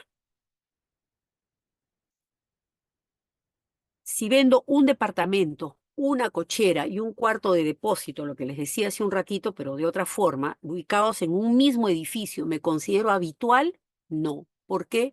Porque esos 3 inmuebles mencionados, primero que el departamento es la unidad principal y la cochera y el almacén, de acuerdo a la ley 27157, se consideran unidades adyacentes. Entonces, no estoy vendiendo 3 casas, estoy vendiendo una propiedad principal y sus 2 unidades adyacentes, que están dentro del régimen de unidades inmobiliarias de propiedad exclusiva y de propiedad común, que es la ley que les acabo de decir hace un rato, 27157. Esta ley hay que leerla, hay que revisarla, hay que trabajarla, hay que conversarla, porque tiene en muchos artículos muy interesantes, nos habla sobre lo que es regularización de edificaciones, de las declaratorias de fábrica, de las unidades inmobiliarias de copropiedad, de propiedad exclusiva, de propiedad común, ¿no? Entonces, hay mucho que hablar. Esta ley ha sido modificada hasta 3 veces, pero al final el punto de partida es esta, la ley 27157, ¿no? Así que esto es bien importante. Vamos a ponerles acá otro caso importante. Cuando yo vendo un inmueble, ¿no? Que no genera obligación de pagar impuesto a la renta, en notaría nos hacen firmar un documento con carácter de declaración jurada ante notario, ¿no? O sea que si yo le miento al notario, pues ya es un tema gravísimo, ¿no? De tal manera que voy a firmar un documento que dice comunicación de no encontrarse obligado a efectuar el pago definitivo del impuesto a la renta de segunda categoría por venta de inmuebles o derechos sobre los mismos con carácter de declaración jurada. ¿Por qué no voy a pagar impuesto a la renta? Puede ser porque califica como casa habitación, no paga impuesto a la renta. ¿Por qué no voy a pagar impuesto a la renta? Porque quien está vendiendo es una empresa, entonces no es segunda categoría, sino es tercera. Va a declararlo como que está dentro de su negocio. Bien, no pago renta de segunda, sino pago renta de tercera. ¿Por qué no voy a pagar impuesto a la renta? También puede ser porque no hay impuesto por pagar, porque la estoy vendiendo más barata de lo que lo compré. Entonces hay muchas causales por las cuales el vendedor no va a pagar impuesto a la renta. Si vendo mi única propiedad consistente en un terreno sin construir, adquirido, ¿no? Después del año 2004, ¿voy a pagar impuesto a la renta? Sí, porque los terrenos no califican como casa habitación. Entonces vas a pagar el 5% de la utilidad. ¿Cuánto te costó adquirirlo después del año 2004 y en cuánto lo vas a vender? Ese cuánto te costó es susceptible de ser actualizado, ser indexado por el índice de corrección monetaria de acuerdo a la fecha de adquisición. Siempre digo que el índice de corrección monetaria siempre oscila entre 1 y 1,9, ni siquiera ha llegado a 2 nunca, ¿no? Pero de todas maneras nos ayuda mucho porque siempre sube un poco el valor de compra para que el diferencial sea menos. Si transfiero a mi hijo un inmueble como anticipo de legítima, ¿estaría obligado a pagar impuesto a la renta? No, definitivamente estoy cediendo derechos, ¿no? Y usos para mi hijo. Pero miren, a veces, sin querer, los padres cometen errores, ¿no? Cometemos errores. Si yo quiero darle en anticipo de legítima una propiedad a mi hijo hoy, ¿no? Primero tengo que hablar bien con él y decirle, mira, yo te doy esta propiedad. ¿La vas a vender? ¿Vas a vivir en ella? No, la voy a vender porque de ahí me voy a comprar un departamento y me voy a comprar un carro. Los hijos piensan totalmente diferente a nosotros, ¿no? Pero ¿qué va a pasar? Si yo le doy ese anticipo de legítima y él quiere vender esa, va a pagar impuesto a la renta. Definitivamente porque no va a calificar como casa habitación, ¿no? Entonces va a pagar 5% del total. Es una locura. En cambio, si yo le quiero dar esa propiedad y la he adquirido antes del año 2004, la vendo. Yo la vendo, ¿no? Yo y mi esposo, en fin, vendo la propiedad adquirida antes del año 2004 y el dinero se lo doy. Un acto total de liberalidad, $300,000 se los doy a mi hijo. Eso no me va a decir nada. A la hora que me notifican, acá está mi compra y venta, mi minuta de 300,000 y con un acto de liberalidad se lo estoy dando a mi hijo. ¿Quién me va a decir que no? Ya de ahí mi hijo con los 300,000 ya verá lo que hace. Se comprará un departamento, un carro, una oficina, ¿no? Pero si yo cometo el error de dárselo como adelanto, ¿no? Y que él esa propiedad la quiera vender para utilizar el dinero, ese dinero va a estar afecto al impuesto a la renta y a pagar 5% del total, ¿no? Eh, Estoy pagando el 5% de impuesto a la renta, pero como nos hicimos tan buenos amigos en este caso, el comprador, ¿no? Él me ha dicho que como yo le estoy haciendo una rebajita, él va a pagar el impuesto a la renta por mí. Bueno, no sé, internamente qué pacto habrán hecho, pero tributariamente acá no hay nada. A quien le toca pagar, ¿no? Siempre digo, no sé si le daré una bolsa con plata, no lo sé. Pero la transmisión tributaria no existe. No es de que yo asumo los impuestos de otra persona. Eso es imposible. Imposible. Lo que hay es un documento de tercería en SUNAT. ¿Qué quiere decir? Si, por ejemplo, yo estoy inválida, yo no me puedo mover, mi hija tiene un poder, ¿no? Yo no estoy, no tengo ni cuenta y voy a vender una propiedad, ¿no? Mi hija me representa con ese poder para que mi hija pueda recibir ese dinero en su cuenta, que no tengo yo cuenta, ¿no? Ella tiene poder, pero la propietaria soy yo. Ella vende en mi nombre y hay que sacar un formulario físico de SUNAT donde se hace la transferencia de tercería, de tal manera que ese dinero entra a la cuenta de mi hija sin ningún problema, porque yo ya le avisé a SUNAT que voy a recibir un dinero, ¿no? Y que ese dinero no es mío, sino es de mi mamá. Pero ya ellos verificaron que hay un poder, entonces firmo yo una tercería de responsabilidad y no tengo ningún problema. Pero si aparece ese dinero por obra de magia en mi cuenta, no, SUNAT me va a notificar y me va a decir, oye, pero ¿de dónde te salió? No, es que la plata de mi mamá que mi mamá vendió. No, acá tienes que firmar un documento informándonos que vas a trabajar en tercería con otra persona. ¿Ok? También, como les decía hace unos momentos, los notarios todos los meses deben informar quién vende y quién compra. esa es una fuente de información fabulosa para SUNAT y para la Unidad de Inteligencia Financiera, ¿no? Si el señor no tiene RUC, no se dedica, pero ni a vender chicles, ¿de dónde tiene $50.000, pues de repente para comprarse un, no sé, una camioneta, ¿no? O un terreno, qué sé yo, ¿no? Entonces, todo eso hay que tenerlo bien en claro. Toda la información ahora se cruza y peor a partir de este mes de agosto. Hay mucho más cruce de información. A ver, podemos empezar con las preguntas si ustedes desean.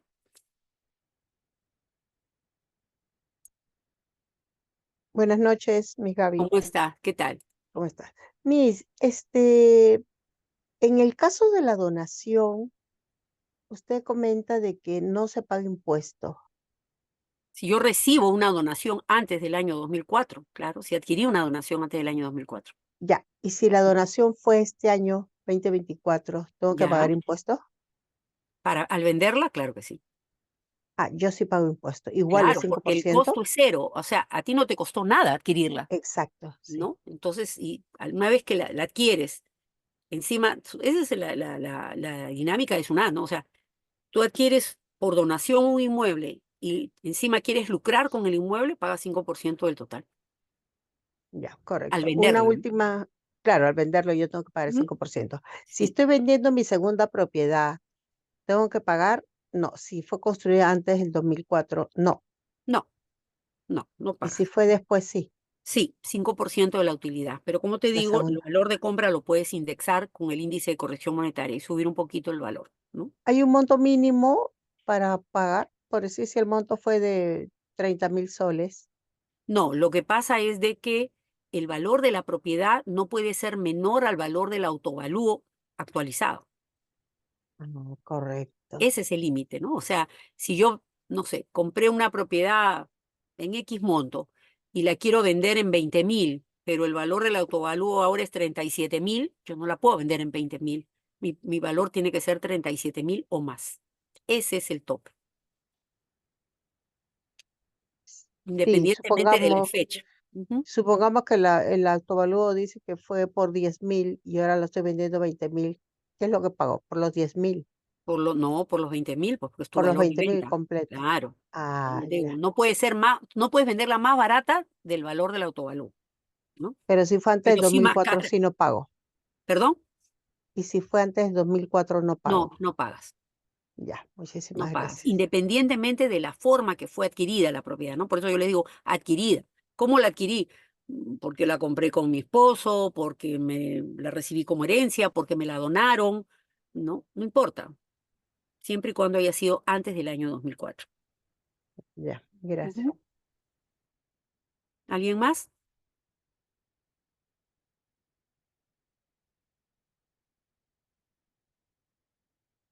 ¿Ninguna pregunta más? Ahí veo una manito que dice Alex, no sé.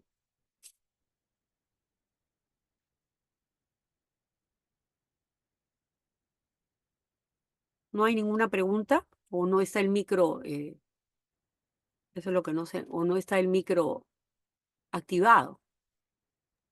Sí, Miss, usted quiere que tiene que activarlo usted. A ver cómo lo activo, cuéntame. No, yo tengo acá todo activado. A Sí, ver. entonces, Alex, tienes que encender tu micro. Sí, Alex está con el micro apagado. Todos están con el micro apagado, pero creo que lo pueden encender. Está habilitado. A ver, prueben, por favor, si fueran tan amables. ¿No? ¿No se puede? Pero tú sí tienes el micro activo. No sé cómo puedes hablar tú y no los demás.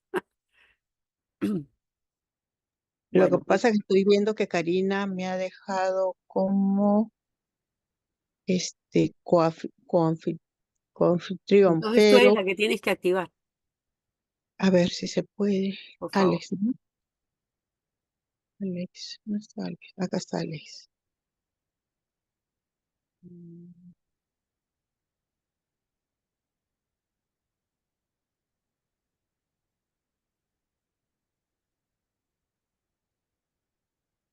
A ver, voy avanzando con este caso también que es importante. Si un bien fue adquirido por una sociedad conyugal antes del 1 de enero del 2004 y vendido después de esa fecha, el Hola, ahí está. resultado no estará afecto, ¿no?, al impuesto a la renta como ganancia de capital, sin importar que previamente a la venta el bien haya sido materia de partición en el cambio de régimen de sociedades gananciales o separación de patrimonios. ¿Qué quiero decir? Que si yo, como sociedad conyugal casada, adquirí una propiedad antes del año 2004 y nos divorciamos hace meses, y a la hora de repartir los patrimonios me toca a mí una propiedad, y esa propiedad ya aparece a mi nombre desde el año pasado, ¿no? Y la quiero vender. Uy, va a pagar impuesto a la renta. No. ¿Por qué? Porque se debe presentar y se da fe tributariamente como fecha cierta la fecha en que se adquirió por primera vez, que fue antes del año 2004. Por lo tanto, no paga impuesto a la renta al ser vendido. ¿Por qué? Porque es parte de una sociedad de gananciales que ha sido separado el patrimonio por el tema del divorcio, ¿no? Entonces, eso también es importante. A ver, ¿lo activaste ya? ¿Sí? Emilia, ¿me escuchas? ¿Activaste ya los micros? No.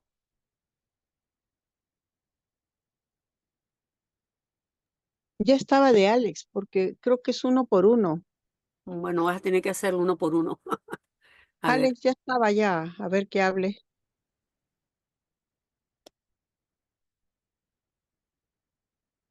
los escucho.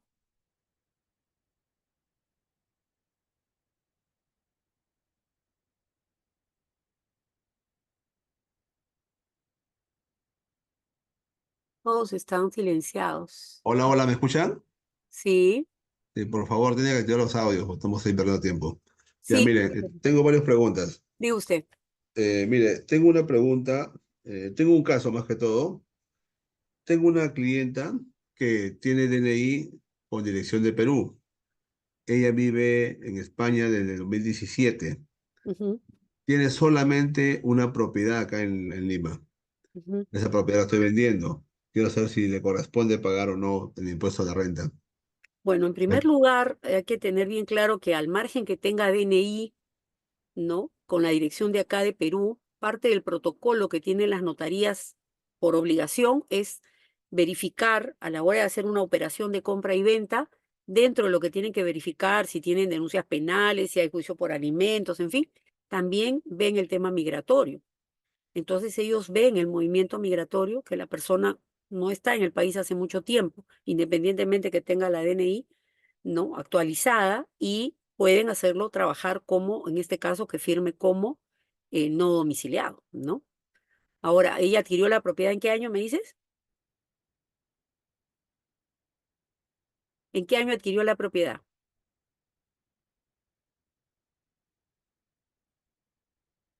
No, no están activados los micros, no escucho a nadie.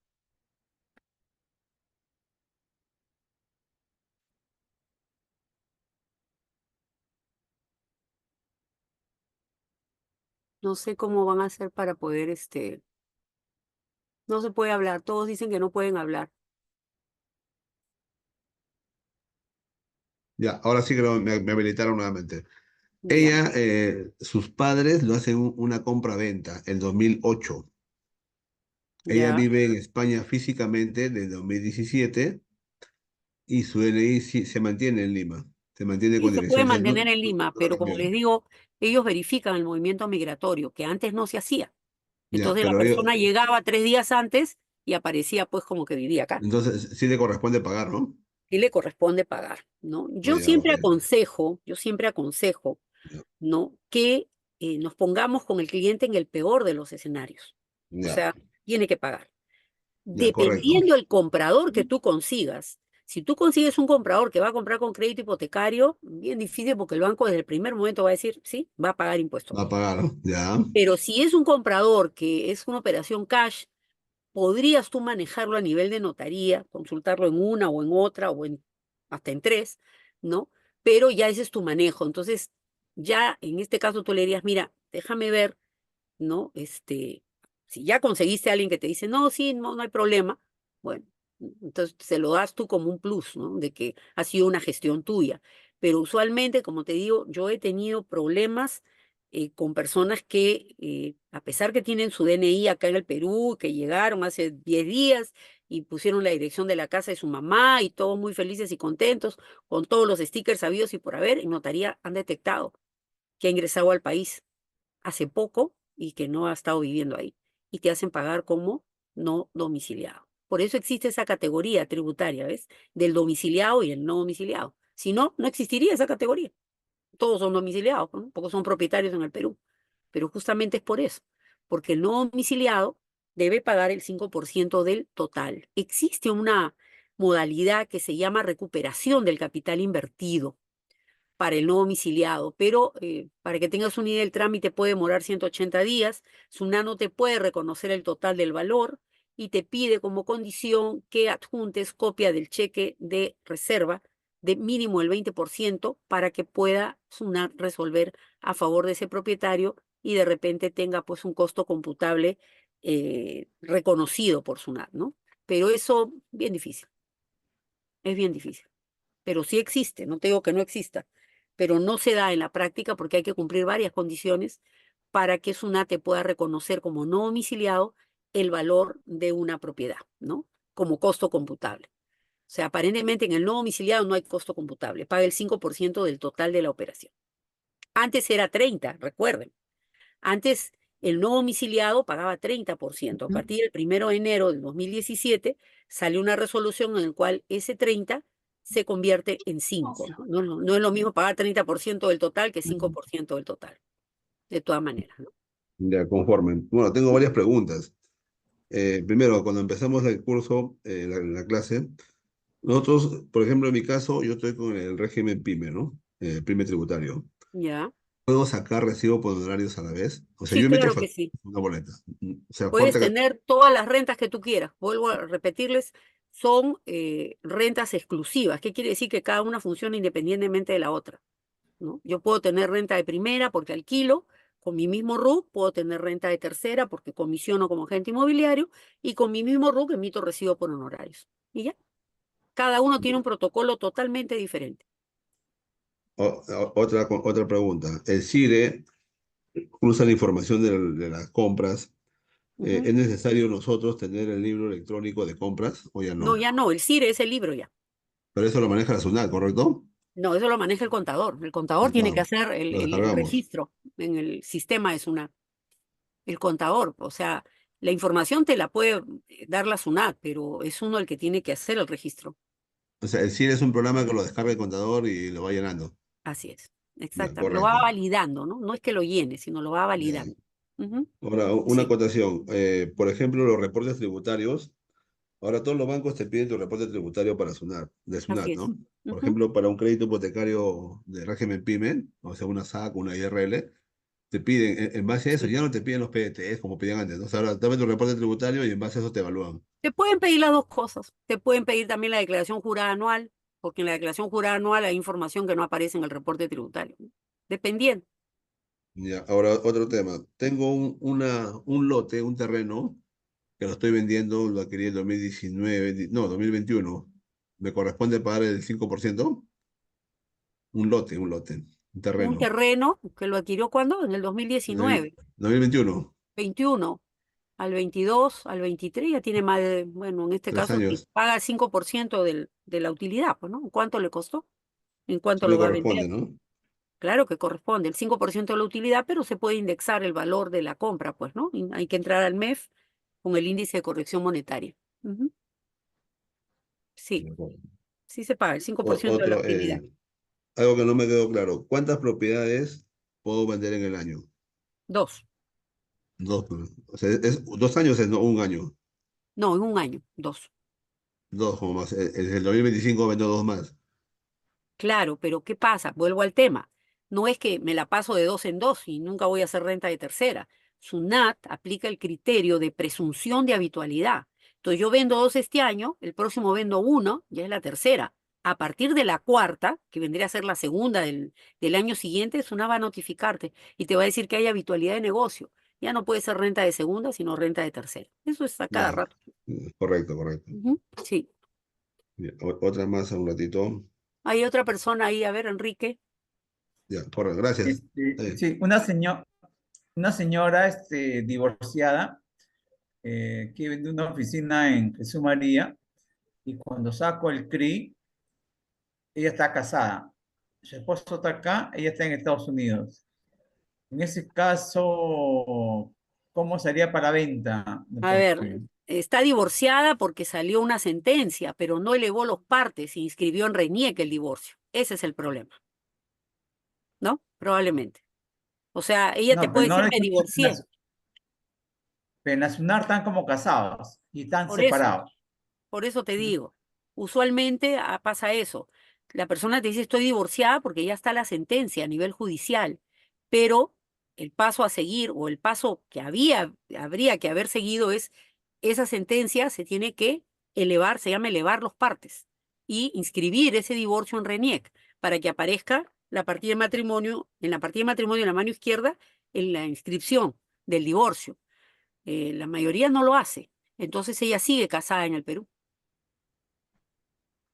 Tendría que primero elevar No, los partes, ¿no? Entonces tú me dices que sigue casada, a pesar que está divorciada, aparece en registros públicos, en RENIE como casada. no, en la SUNAR ellos lo compraron la propiedad juntos y ahora Ya. ella quiere vender, pero están separados. Entonces, primero, Ya están tiene que separados. hacer primero, pues ahí lo tienes, delante tuyo. Hay que hacer la distribución y separación de gananciales. O sea, una cosa es la Ajá. sentencia y otra cosa es, en este caso, si han habido patrimonios, en la sentencia debe aparecer la distribución de gananciales. Y esa distribución de gananciales, inscribirla en registros públicos, para que cada uno aparezca con lo que realmente le toca. Si no, no puedes vender nada. Ya, ahora él dice que él la ama y que le va a dar todo el 50% a ella. ¿Es factible lo que le corresponde al esposo? No.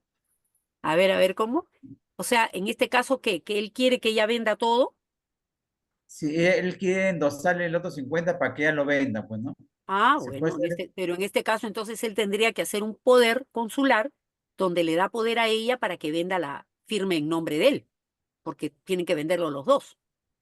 Si él está afuera, que haga un poder consular, demora como 2, 3 meses, y mientras llega ese poder consular, ¿no? Tú sigues ofreciendo la propiedad, pero no se va a poder vender hasta que no esté inscrito ese poder Pásame su consular. teléfono del Artur Chuquimbalqui. Gracias, gracias. Eso hay que hacerlo. Ujú, no queda otra. A ver, una última pregunta, por favor.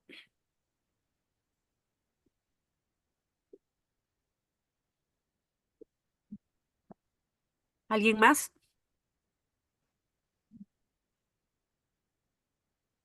Sí, una consulta. Dígame. En el formulario 1665, lo puedes, si bien la ley dice que lo puedes pagar otro mes, pero normalmente el notario te pide pagarlo en la fecha que se hace la venta, ¿no? O sea, en el No, mes no, que no, no, corresponde. no, no ¿Cómo es confundamos. ahí? Una cosa es, estamos confundiendo, una cosa es formulario 1662 por el pago del impuesto a la renta, lógico. ¿Ya? Sabemos perfectamente que si no presentamos el pago previo no se va a firmar escritura, pero después, ¿Correcto? Ok. es otro formulario, 1662 es otra cosa, es el pago del impuesto a la renta, ¿no? Con el código 3021, que es el impuesto a la renta de segunda categoría. Después de firmada la escritura, hay que hacer el descargo en SUNAT con el formulario 1665, que es un formulario virtual, que no tiene nada que ver con el formulario con el cual tú presentas, que es el 1662, que lo puedes pagar online o lo puedes pagar en el banco, que es para el pago del impuesto a la renta. Son dos cosas diferentes. Por eso les digo, normalmente, si a ti te tocó pagar el impuesto a la renta, la gente cree que ahí se acabó el tema. No.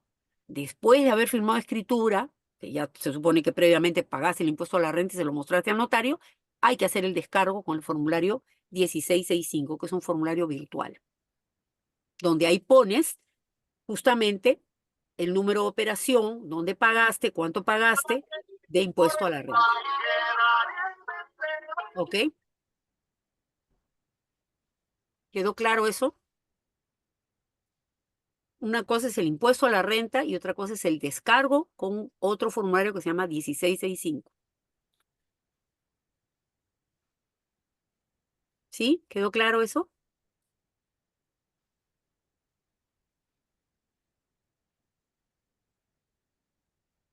¿Alguna otra pregunta más para terminar? Sí, está claro sobre los formularios. Bien. Como ven, este es un tema bien amplio, ¿no? Este es un tema bastante amplio, pero que a veces a nosotros los agentes inmobiliarios nos toca, digamos, aprender in situ, ¿no? Por cada operación vamos a tener una experiencia nueva que nos va a dar pues un aprendizaje sobre este tema, ¿no? Pero lo que siempre aconsejo, a priori nunca demos un consejo ni demos un resultado. Primero tenemos que consultar y analizar.